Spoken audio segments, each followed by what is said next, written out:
El CIPES, usted sabe, hace mucho tiempo, muchos años que viene midiendo los temas de la pobreza. Esta semana se conocieron los informes del CIPES y se conoció también el informe de la Universidad Católica Argentina, lo que provocó la reacción del gobierno nacional. Naturalmente, sobre una realidad que es imposible de negar y tratar de ocultar, más allá de las explicaciones o no que pueda dar el jefe de gabinete, la Presidenta de la Nación, los ministros, la pobreza realmente existe. No es como el desempleo cero del Chaco, no es como lo que está sucediendo en Formosa y que demonizaron a un jugador de fútbol porque dijo lo que realmente vio. Es decir, da la impresión de que el gobierno no quiere que se hable de las cuestiones que evidentemente pueden llegar a perjudicarlo desde el punto de vista político. Está con nosotros Pablo Gallo, que es el director ejecutivo del CIPES. Con él vamos a hablar del tema. Pablo, ¿cómo te va? ¿Qué tal? ¿Cómo estás? 7.000 pesos. 7.000 pesos es lo que necesita o necesitó en el mes de julio una familia tipo de 2 adultos y 2 niños para poder alcanzar a esa canasta básica total que determina la línea de la pobreza. 7.000 pesos en todo el país. O sea, con 7.000 pesos sos pobre. Si no llegás a 7.000 pesos, sos pobre. Sos pobre. Estarías por lo menos en condiciones de pobreza. Uh-huh. Eso explica ese número principalmente cuando uno lo fija y lo empieza a comparar, explica por qué un porcentaje importante de la población hoy se encuentra enmarcada en esta línea de pobreza.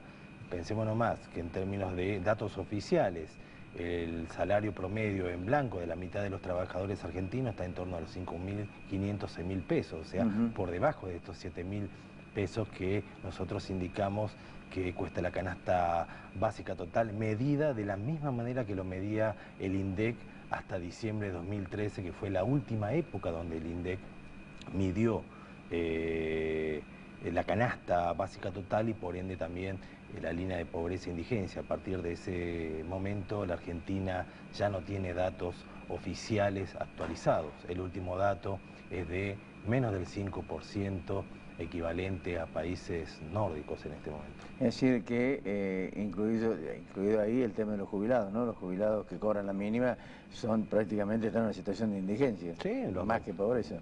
4.100 pesos. Simplemente los sueldos o ingresos en Córdoba, lo de los docentes, comercio, los jubilados mismos, a nivel nacional, todos están por debajo de esta línea. ¿Sabés qué me preocupa? Y no sé si vas a coincidir conmigo, que se está dando una situación muy parecida a la década del 90.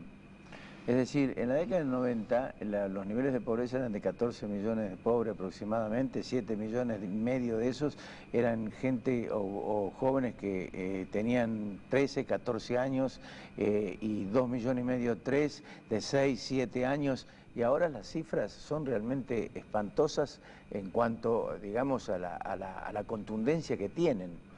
Nosotros medido de la misma manera que lo mide el CIPE a través del índice barrial de precios con la metodología del INDEC y tomando los datos de la década del 90, del 91 al 99, en promedio los índices actuales de pobreza son parecidos a los de los 90. A los de los 90. En este momento son casi 12 millones de personas las que se encuentran en esta situación de pobreza. Ahora bien, la mitad de ellos son niños, como bien vos dijiste. Ahora, la situación de los 90 con la actual es distinta. Primero es distinta a la década. No, obviamente que sí. Signada por la destrucción del aparato productivo, pérdida. Ahí se puede notar, por ejemplo, que la asignación universal por hijo trajo una serie de soluciones en el nivel educativo también. Todo perfecto, pero que hay pobres, hay pobres. Sin embargo, a esta década, distinta de la anterior, signada en buena parte por el crecimiento económico a tasas chinas, como gusta decir la presidenta. De hecho, nosotros estamos de acuerdo que muchos de estos años fueron los mejores años de la economía en los últimos 200 años de historia de este país. Sin embargo, esos núcleos duros de pobreza que se galvanizaron en los 90 pasaron de década a década, de una a otra, sin enterarse de que las políticas inclusivas habían llegado también para ellos. Ahora, cuando a partir de 2007 la situación económica cambia, por eso principalmente en 2007 es donde se interviene el INDEC y es comandado por Guillermo Moreno. A partir de ese momento, y en el 2011, principalmente donde comienza una situación social a ser un poco más desfavorable, los números vuelven a ser parecidos a los 90. Sin embargo, las diferencias son muy sustanciosas. Ahora, pensemos, hoy por hoy, menos del 5% de pobreza equivale que hay un poco más de 10 millones de argentinos que están padeciendo una difícil situación, sin embargo, están siendo invisibilizados por las estadísticas públicas. Por eso, la pobreza... Es más, voy a meter algunos temas más. La pobreza, la inseguridad, el narcotráfico, la inflación, generalmente son los temas que más enervan al gobierno nacional. Pero casualmente son los temas donde menos información pública hay, o real información pública. O sea, la ciudadanía no cuenta con información veraz sobre los temas que más recogen las dudas de la ciudadanía.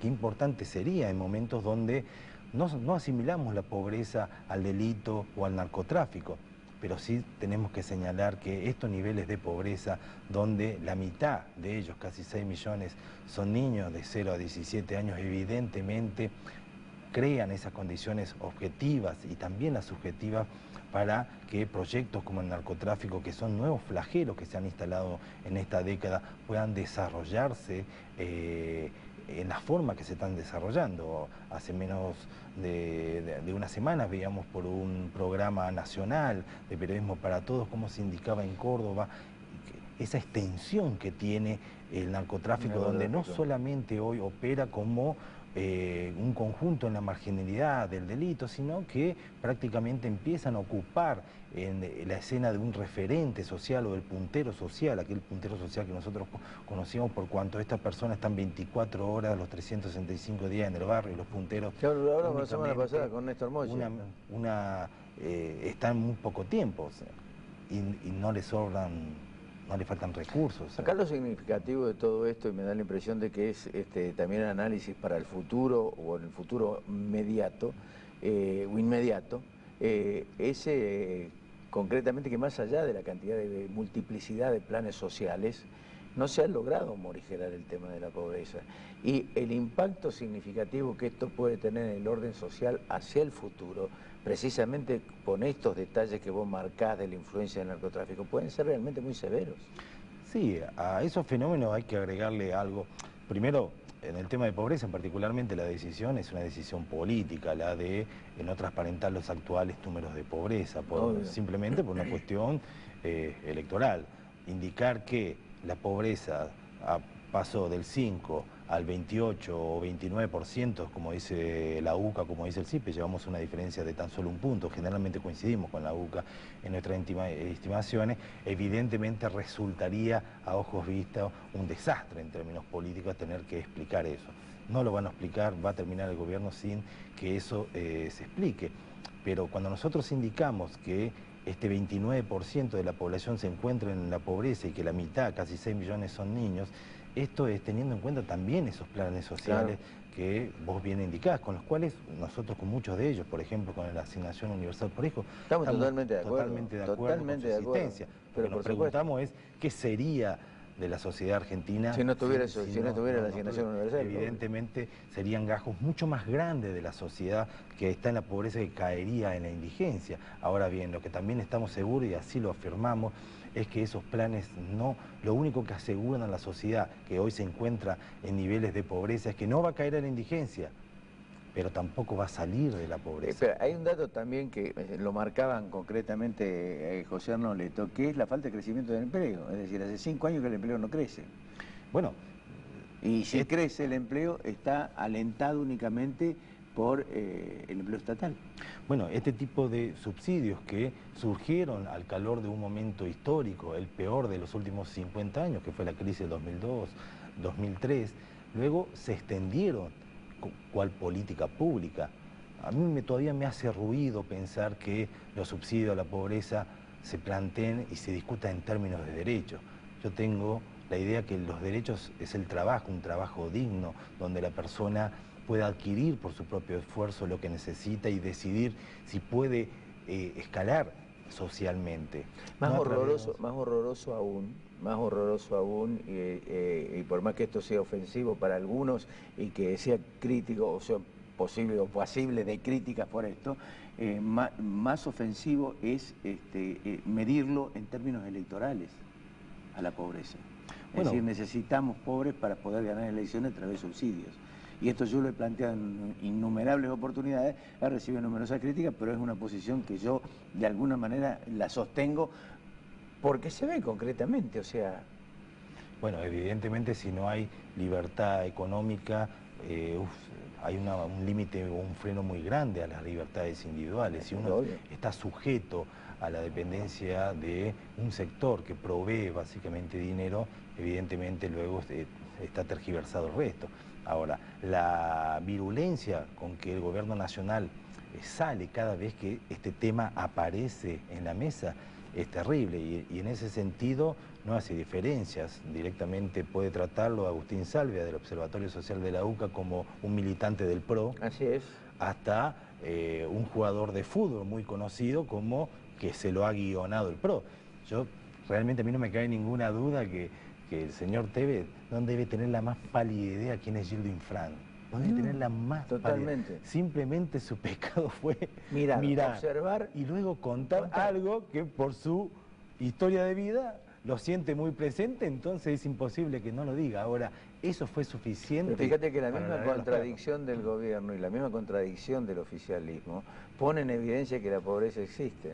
Es decir, también hay hoteles 5 estrellas y pobreza en la ciudad de Buenos Aires y en la provincia de Buenos Aires. Ahí está entrecruzados los discursos, donde unos y otros lo toman, pero como bien decís, simplemente para llevar agua al molino en una coyuntura electoral. Ahora, una propuesta de Estado, de la misma manera que en este momento yo saludo que se esté hablando de un nuevo sistema electoral para el futuro, para un futuro que soñamos en Argentina, hoy tendríamos que estar todos los sectores, no solamente la oposición, también el oficialismo, para resolver de una buena vez el tema de la pobreza. Pero me quedo con lo que decías vos, es discutible, es realmente lamentable tener que estar hablando de pobreza después de haber tenido años de crecimientos hasta allí. La pregunta es, ¿a dónde fue parar todo eso? Así es. Pablo Gas. Gracias.